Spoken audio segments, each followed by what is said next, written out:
Assalamualaikum warahmatullahi wabarakatuh.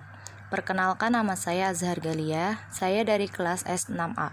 NPM saya 2017-21-5029. Di sini saya akan menjelaskan tentang aneka semiotik. Menurut Pateda, terdapat 9 jenis macam aneka semiotik.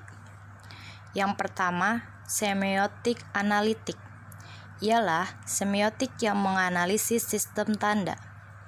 Semiotik yang berobjekkan tanda dan juga penganalisisnya menjadi ide, objek, dan juga makna. Ide terdapat dihubungkan sebagai lambang. Sedangkan untuk makna, yang beban yang ada dalam lambang yang mengacu pada objek tertentu. Misalnya, seseorang yang mempunyai suatu ide dalam pikirannya, lalu ide tersebut digambarkan melalui alat tulis menjadi sebuah benda atau simbol, dan benda tersebut mempunyai makna di baliknya. Yang kedua, semiotik deskriptif. Ialah semiotik yang memperhatikan sistem tanda yang bisa untuk dialami sekarang. Walaupun terdapat tanda yang dari dulu tetap seperti yang disaksikan, namun dengan meningkatnya ilmu pengetahuan, teknologi, dan juga seni, sudah banyak tanda yang diciptakan manusia untuk memenuhi kebutuhannya. Misalnya, langit yang menendung menandakan bahwa hujan tidak lama lagi akan turun. Dari dahulu hingga sekarang, tetap saja seperti itu. Demikian pula jika ombak memutih di tengah laut, itu menandakan bahwa laut berombak besar. Yang ketiga, semiotik faunal. Ialah semiotik yang memperhatikan sistem tanda, khususnya dihasilkan oleh hewan. Hewan biasanya menghasilkan tanda untuk berkomunikasi antara sesamanya, tetapi juga sering menghasilkan tanda yang dapat ditafsirkan oleh manusia. Misalnya, seekor ayam betina yang berkotek-kotek menandakan ayam itu telah bertelur atau ada sesuatu yang ia takuti.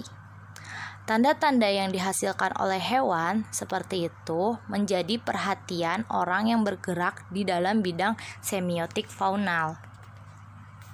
Yang keempat, semiotik kultural. Ialah semiotik yang khusus menelaah sistem tanda yang berlaku dalam kebudayaan tertentu. Telah diketahui bahwa masyarakat sebagai makhluk sosial memiliki sistem budaya tertentu yang telah turun-temurun, diperhatikan dan dihormati. Budaya yang terdapat dalam masyarakat yang juga merupakan sistem itu menggunakan tanda-tanda tertentu yang membedakannya dengan masyarakat yang lainnya. Misalnya, budaya orang NU adalah tahlilan, salawatan, dan lain-lainnya. Yang kelima, semiotik natural. Ialah semiotik yang menelaah sistem tanda yang dihasilkan oleh alam. Air sungai keruh menandakan di hulu telah turun hujan, dan daun pohon-pohonan yang menguning lalu gugur. Alam yang tidak bersahabat dengan manusia, misalnya banjir atau tanah longsor, sebenarnya memberikan tanda kepada manusia telah merusak alam. Yang keenam, semiotik naratif. Ialah semiotik yang menelaah sistem tanda dalam narasi yang berwujud mitos dan cerita lisan. Telah diketahui bahwa mitos dan cerita lisan ada di antaranya memiliki nilai kultural. Misalnya, pohon beringin yang rindang dan lebat dipercayai orang-orang bahwa pohon itu keramat atau angker. Yang ketujuh, semiotik normatif. Ialah semiotik yang khususnya menelaah sistem tanda yang dibuat manusia, berwujud norma-norma. Misalnya, rambu-rambu lalu lintas, dan di ruang kereta api sering dijumpai tanda bermakna dilarang merokok. Yang kedelapan, semiotik sosial. Ialah semiotik yang khusus menelaah sistem tanda yang dihasilkan oleh manusia yang berwujud lambang, baik lambang berwujud kata maupun lambang berwujud kata dalam satuan yang disebut kalimat. Dengan kata lain, semiotik sosial menelaah sistem tanda yang terdapat di dalam bahasa. Misalnya, lagunya Niji yang berjudul Laskar Pelangi yang mempunyai makna kata yang baik dan indah. Yang kesembilan, semiotik struktural ialah semiotik yang khusus menelaah sistem tanda yang dimanifestasikan melalui struktur bahasa, baik itu bahasa verbal maupun bahasa nonverbal. Tanda yang bersifat verbal adalah tanda-tanda yang digunakan sebagai alat komunikasi yang dihasilkan oleh alat bicara. Misalnya, percakapan secara langsung, bertatap muka, mendengarkan berita atau cerita. Interaksi guru atau dosen dengan murid atau mahasiswa saat mengajar. Aktivitas jual beli antara penjual dan pembeli. Sedangkan bahasa nonverbal yang dihasilkan dari tubuh yang acungan jempol sebagai tanda hebat atau bagus. Bersalaman sebagai tanda persahabatan atau pernyataan iya. Anggukan kepala sebagai tanda hormat. Gelengan kepala sebagai tanda pernyataan tidak atau bukan. Atau tanda bersifat nonverbal melalui suara atau bunyi seperti siulan sebagai tanda gembira dan memanggil. Jeritan sebagai tanda sakit, ada bahaya, atau permintaan pertolongan.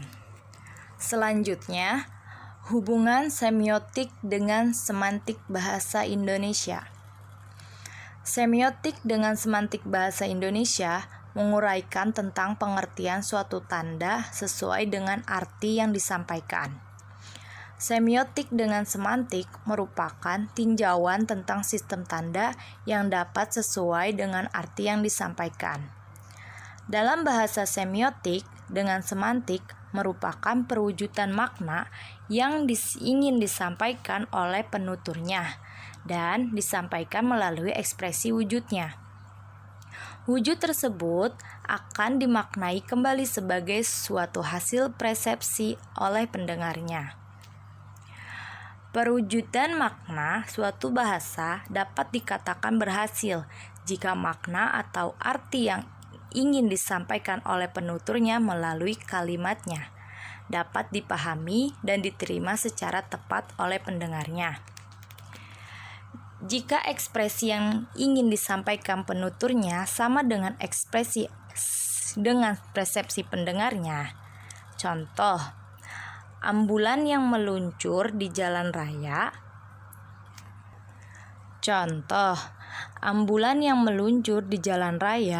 Yang membunyikan sirene dengan lampu merah berputar-putar menandakan ada orang celaka yang dilarikan ke rumah sakit.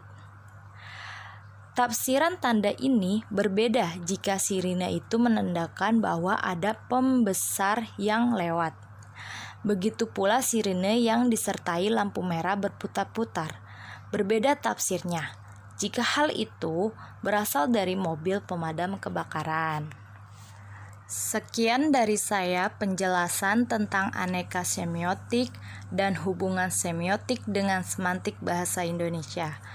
Kurang lebihnya mohon maaf. Wassalamualaikum warahmatullahi wabarakatuh.